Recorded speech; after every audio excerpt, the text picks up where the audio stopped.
Next person I'm going to introduce is Bob Ulakam from Labor Network and Sustainability. This is the most important subject for all of us to discuss. My job here today is really to cover what are unions around the country doing and to talk about some of the successes. And I want to do that and the relationship between what the unions are doing and the successes. But I want to talk first about the 800-pound gorilla, which is in a room of trade unionists discussing this issue. Because for most trustees trying to figure out what to do with this question, they take into account two issues. They take into account their fiduciary responsibility, and they take in the moral question. What's the morality of? After all, it is burning up the planet, our house. For us as trade unionists, we have a third issue to take into account. And it's a real issue and it's a political issue, and that's the issue of jobs. And for decades, this issue has been framed inside the trade union movement. Basically, can we have either a clean environment or jobs, but we can't have both? And this issue continues right up to this moment to be a very bitter political question. It came up very seriously in the labor movement around the XL pipeline, and it is now a bitter, nasty issue within the labor movement around the issue of the Dakota Access Pipeline. Within just the last couple of weeks, unions that have been supporting stopping the pipeline have been attacked by basically the building trades in very open, very serious language with threats to leave the AFL-CIO and so forth. So we have a third issue, the issue of jobs, supposedly versus a clean environment. What I want to talk about now is an organization, the Labor Network for Sustainability. That's who I'm representing here today, and describe what's going on with that. And what DC37 is doing, what the city pension funds are trying to do, what the unions in New York are trying to do is really part of a much larger movement here in this country and globally. The Labor LNS was formed in 2009 to try to provide some research to unions, some answers to unions about the issue of climate change. And I have to tell you, it's really a good thing for those of you in this room. If you want to know how to deal with the issue of jobs and the fundamental issue of just transition from a carbon-based economy to one that's less or not carbon-based, the issue of just transition, LNS and its website and the research it's done is one-stop shopping for you. It's really a very good resource. The most recent study that LNS has done was issued in the spring of this year. It's called Jobs, Justice, and Sustainability, a plan for jobs in a safe economy. And it basically was commissioned by LNS, who, with 350.org, by the way, and they asked Synapse, an economic research group, to answer the following question.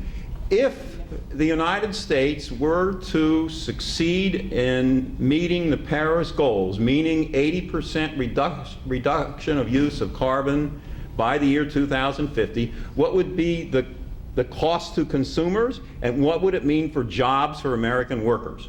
That's the study. And obviously what it found is that in fact we'd have 500,000 more jobs. They could be better paid. The cost of the consumers is either neutral or negative. And it's based on studies done in 4 states, Illinois, Connecticut, Eastern Kentucky, and Maryland. Actual plans that have been put together in those states and the projected results of those. So it's a very good study. Labor Network for Sustainability is, I think, the best source for addressing the key concept that has to be in the front of all the work on climate change in the trade union movement, which is the concept of just transition. That the burden can't be on the workers who are moved from one, displaced by one economy moving into another.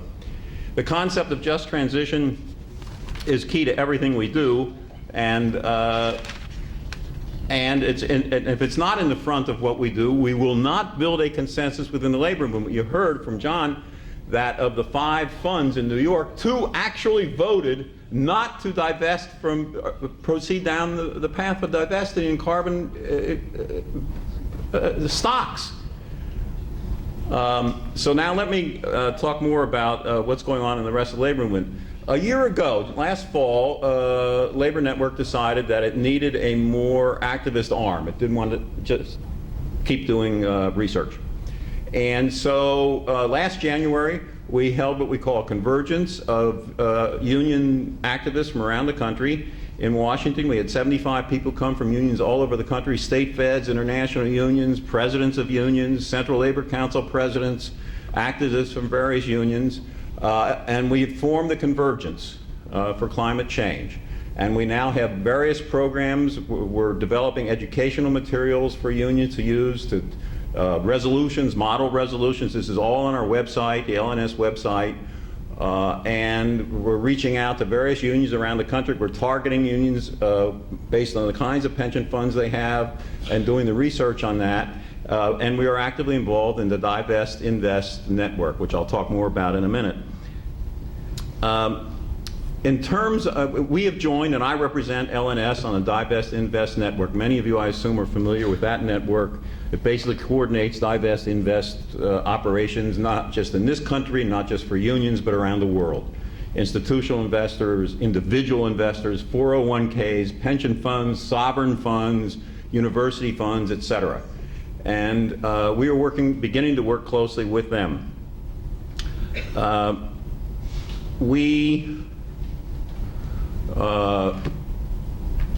Let me talk first about some of the work in the unions. This is a beginning movement and a very difficult movement for the reason I outlined to begin with, because of the question of jobs and how it's been framed for so many decades within the labor movement. But we now have, there are resolutions and the beginnings of divestment studies and divestment. For example, in the AFL-CIO state feds in California, Washington, and Connecticut have passed resolutions. The California Teachers Union has passed a resolution to divest. Central Labor Councils, for example, in San Diego and Alameda County, have voted to divest their funds. SEIU has set up a whole international union program about climate change, including looking into divestment. There are examples here in New York, the Congress, right, that was brought up earlier here. In Montgomery County in Maryland, a county of 1.2 million people, the union there, which the UFCW represents the public workers, or most of them in that county, has voted to divest from all the pension funds. And last week, a member of the county council introduced the resolutions to get the council to say, yes, let's divest for all the pension funds for all these employees in this county. So this is beginning. There is a movement beginning within the labor movement to take this on, despite the very serious difficulties we face, as I said, in addition to fiduciary and moral questions. Around the world, John asked me to talk about some of the other movements that are going on. Obviously, Judy referred to, or someone did, there are over 600 institutions now that have divested $3.4 trillion out of fossil fuels. That's no small amount. And that is growing, and it's growing in this country. And the most recent example we have of it in this country, not unions, but various religious groups have started this, and most recently various Catholic organizations have started divesting. Some universities have actually, there are movements, by the way, of students in over 200 campuses to divest. And some of them have already started divesting, including some of the Jesuit institutions, Georgetown, the University of Dayton, my own alma mater, Holy Cross, actually taking steps to divest. So, and what I want to call attention to, because sometimes I think in the labor movement we get so defensive about this kind of work, is that if you read the documents of these recent Catholic institutions that are divesting, they all start out by referring to the Pope's encyclical, Laudate Si. And they all talk about the motivating reason that they're divesting is the moral reason of burning this planet we live on. And then they get to, and it was interesting, I thought, the list of what it really means to be a fiduciary. I was on the 1199 pension fund for many years.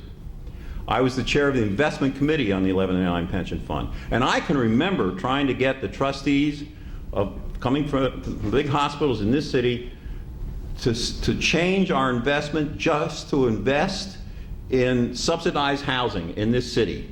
And we couldn't get them to do it. That's how difficult this is. But that involves such a narrow concept of what your fiduciary responsibility is. It is a much broader concept of what you have a responsibility as a fiduciary. And these Catholic institutions that are divesting start out, and what they talk about is their moral responsibility for life on this planet.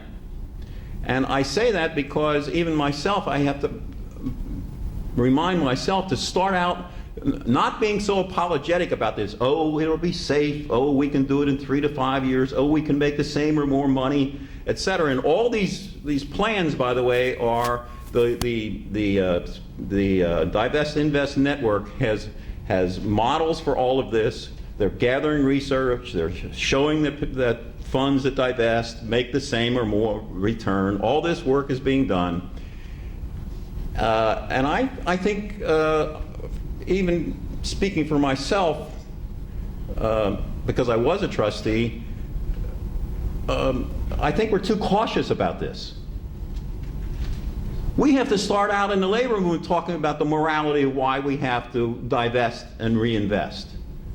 Not be so cautious, not be so afraid, because we do have a broader concept involved in responsibility for these funds.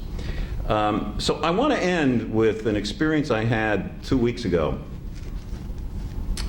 We were invited, LNS was invited to speak at the Central Maryland annual big labor movement dinner, where all the locals from all over Central Maryland come, and they have honoring various things. The new senator was there, new Congress people were there.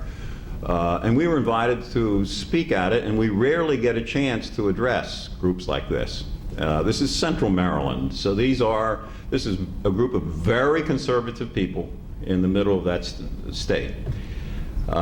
And so I went, I spoke,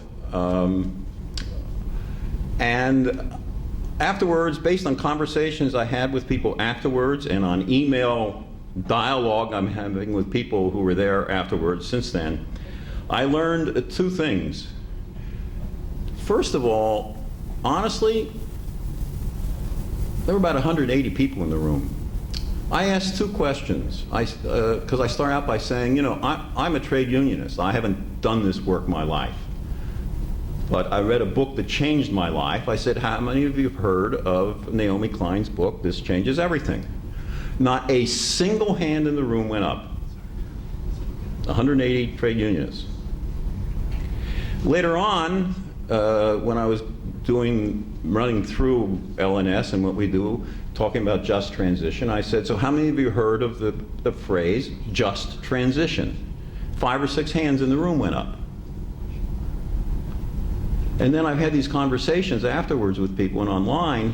So the first thing I learned is our members have never had a single 5 or 15-minute factual conversation about what climate change really means.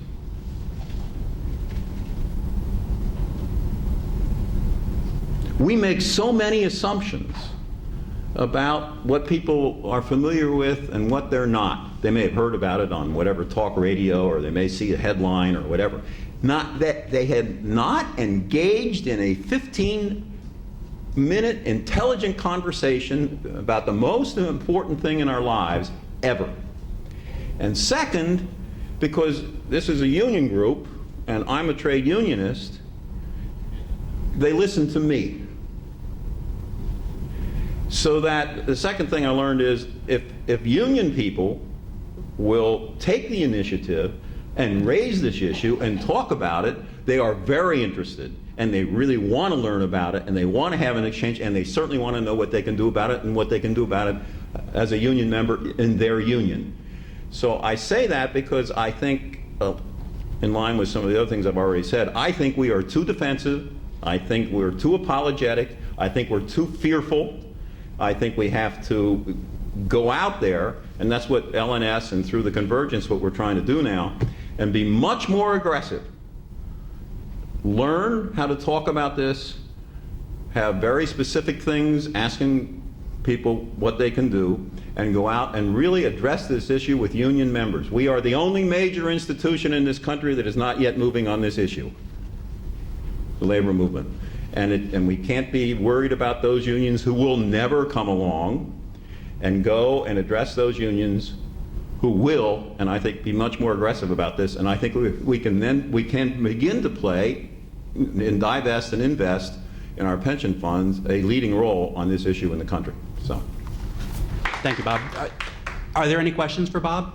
I think the just transition discussion, I've just come from Australia where this is very hot with Queensland has adopted a new emissions reductions target. The Australian Labor Party took power there against the national trend and is pursuing an emissions reductions target.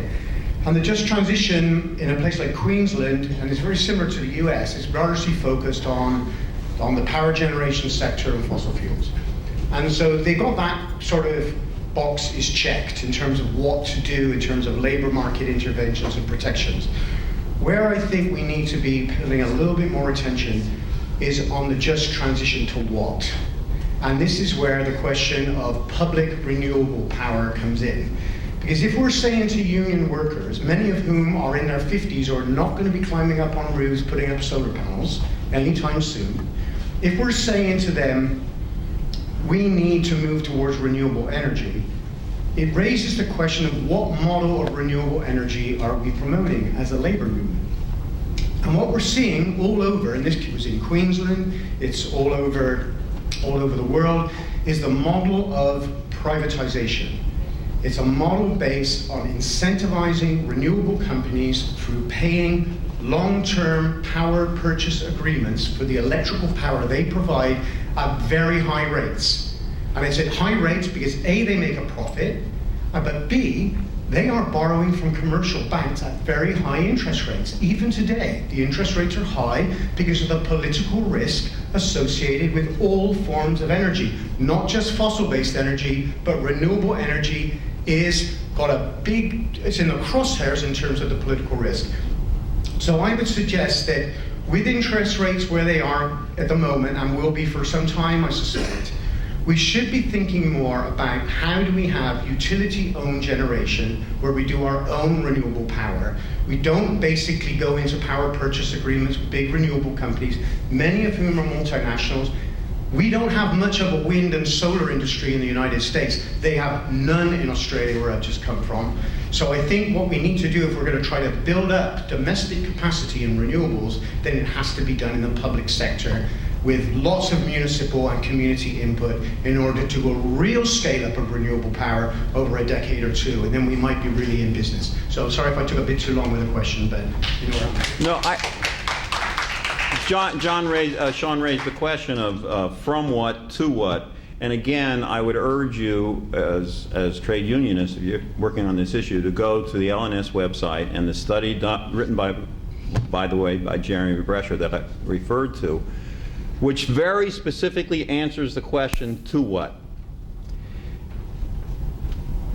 We have to, and we are succeeding in making just transition not something that's just added on to what climate change people want to address. We are succeeding in making it primary in all the work that the climate change organizations do here in this country. So that getting the environmental movement to understand the primacy of jobs to people, that you can't have consensus around this unless you make just transition first, that to build a jobs bank in this country, to retrain, retire, displaced workers. And there's a long history in the labor movement of skepticism toward the word just transition, because not just now. It goes back mostly to NAFTA, right? And all the words that are put into various agreements so they can get labor to sign on to these things, and the words don't mean anything. So there's great skepticism. Cecil Roberts of the mine workers, for example, famously says, just transition, I've never seen one. Or I think it was Trumka recently who said, just transition is just different words for a fancy funeral. Or the idea that it's just a mattress for displaced workers to retire on, etc.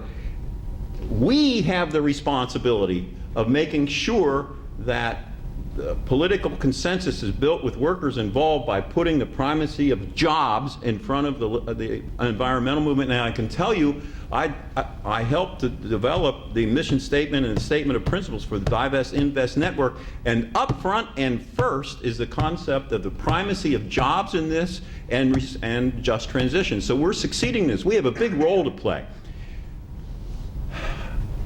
One of the things that that we say, like to the Central Maryland people, is, look, we are going through the most dramatic, rapid, biggest economic transition in human history in the next 35 years. We're going to move to 80% reduction of use of carbon fuels, with everything that means for everything in our society. Do you want to be at the table to engage in what that means for workers? Or do you just want to try to say, well, we don't like that and we'll stay away? It's a fundamental question for us in the labor movement to answer. We have a great role to play.